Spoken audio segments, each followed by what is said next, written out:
এখন রাত্রি বাজে 11:35। এখন আমি ভিডিও করছি কারণ আজকে এত বৃষ্টি হচ্ছে, এত বৃষ্টি হচ্ছে। আমরা ছেলেকে নিয়ে রাত্রি 8টার সময় টিউশন গেছিলাম।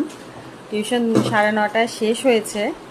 এত বৃষ্টি, বৃষ্টি কমছে না, বাধ্য হয়ে আমাদের ভিজে ভিজে আসতে হলো। ছেলেকে রেনকোট পরিয়ে এনেছি, তাও ছেলেও ভিজে গেছে। আর এখনও বৃষ্টি হয়ে যাচ্ছে। এখন বাজে দেখো ঘড়িতে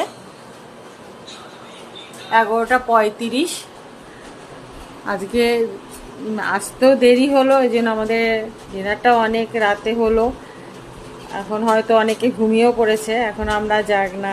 কী করবো, আজকে সব কিছুই লেটে লেটে হচ্ছে। আর এই দেখুন, আমরাও ভিজে এসে এই যে স্নান করলাম, এখন পর্যন্ত চুলও শুকায়নি। মানে এত ভিজেছি, বাধ্য হয়ে স্নান করতে হলো। চুলও শুকায়নি, পুরো ভেজা। আর এইদিকে আমার ছেলে কি করেছে দেখো, আমাকে বোকা বানানোর জন্য। এই যে দেখো, এই যে এটা মনে হচ্ছে না একদম জল। এটার মধ্যে হাত দাও তো, হাত দাও না। এই দেখো, আমাকেও ছেলে তখন বললো, আমি যখন আসলাম আমাকে বলছে এটাতে হাত দাও তো মাম্মা। আমি ভাবলাম জল, হাত দিলাম, তারপরে দেখি এই বলগুলো দেখো কি সুন্দর বলগুলো, আর পুরো স্লিপ খাচ্ছে বলগুলো। না, মনেই হচ্ছিল না যে এখানে আছে কিছু, দেখো মনেই হচ্ছে না।